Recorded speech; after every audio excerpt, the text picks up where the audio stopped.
नमस्कार मित्रांनो, मी इम्तियाज मुलानी लोकजनता न्यूज मध्ये आपलं स्वागत आहे।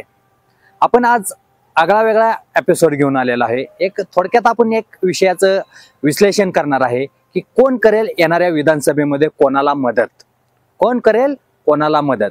ते म्हणजे असं की आपण मागच्या एपिसोड मध्ये सांगितलं की जर हर्षवर्धन पाटील आणि विद्यमान आमदार दत्तात्रय भरणे यांच्यात जर समोरासमोर लढत लागली, यांच्या दोघातच लढत लागली, तर मग कोण मदत करेल, काय करेल। आपण आप्पासाहेब जगदाळे यांचे सांगितले, भरत शेठ यांचं सांगितलं भूमिका काय असेल, आप्पासाहेबांची भूमिका काय असेल, प्रवीण मानेची भूमिका काय असेल, हे पाठीमागच्या एपिसोड मध्ये आपण बोललो।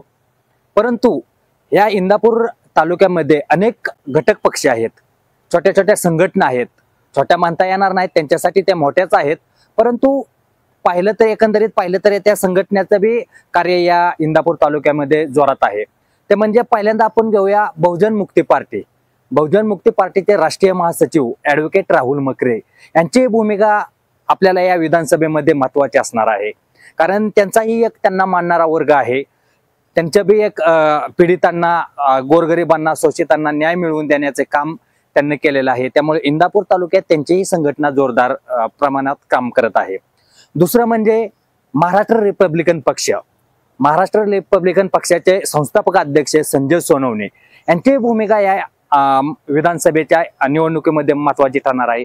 ते म्हणजे त्यांचे बी पीडितांना, शोषितांना, अन्यायग्रस्तांना न्याय मिळवून देण्याचे काम ते करत आहेत। आणि विशेष सांगायचं म्हणजे तर महाराष्ट्र रिपब्लिकन पक्षाचे इंदापूर तालुक्यात 70 ते 80 शाखेचं उद्घाटन झालेलं आहे। त्यामुळे त्यांचेही लोक मोठ्या प्रमाणात, त्यांचाही पक्षाचे लोक मोठ्या प्रमाणात या ठिकाणी आहेत। परत सांगायचं म्हणलं तर वंचित बहुजन आघाडी, वंचित बहुजन आघाडीचं सुद्धा कार्य या इंदापूर तालुक्यात चांगलं आहे। त्यांचे बी लोक मोठ्या प्रमाणात आहेत, त्यांच्याही संघटना वाढायला लागलेल्या आहेत। आणि काही इंदापूर तालुक्यातील काही गावामध्ये त्यांच्याही शाखा उभारण्यात आलेल्या आहेत। त्यांच्याही मध्ये त्यांची भूमिका लक्षात घ्यावा लागणार आहे। ते कोणाला मदत करतील, काय करतील। जे त्यांच्या पक्षाचे संस्थापक अध्यक्ष आहेत प्रकाश आंबेडकर, डॉक्टर प्रकाश आंबेडकर, त्यांनी सुद्धा काही ठिकाणी लोकसभेच्या वेळेस महाविकास आघाडीला मदत केली, काही ठिकाणी केलेली आहे।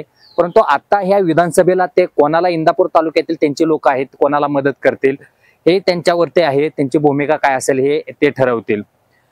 नंतर पाहिलं आपण तर आठवले गट, RPI यांची भूमिका महत्वाची आहे। यामध्ये शिवाजी मकरे असतील, संदीपान कडवळे असतील किंवा तालुका अध्यक्ष बाळासाहेब सरवदे असतील, यांची भूमिका महत्वाची ठरणार आहे। कारण त्यांचंही कार्य या इंदापूर तालुक्यामध्ये प्रत्येक गावामध्ये चांगल्या प्रकारे आहे, त्यांचं हे संपर्क दांडगा आहे आणि यामुळे, परंतु ह्यांच्या भूमिका मात्र नक्कीच लक्षात घेतल्या पाहिजे। यांची भूमिका महत्वाची ठरणार आहे। नंतर आहेत मग काही संघटना आहेत छोट्या छोट्या, मग ते रयत शेतकरी संघटना असेल, प्रहार असेल, आम आदमी पार्टीचं बी नेतृत्व या ठिकाणी जोरात होऊ लागलं आहे देवकाते यांच्या माध्यमातून। तर अशा अनेक गोष्टी लक्षात घेऊन येणाऱ्या विधानसभेला काय होईल, काय घडामोड होईल हे सांगता येणार नाही। पण एवढं मात्र नक्की आहे की येणारी विधानसभा ही चुरशीची ठरणार आहे। एपिसोड आवडला तर लाईक करा, शेअर करा, सबस्क्राईब करा। धन्यवाद।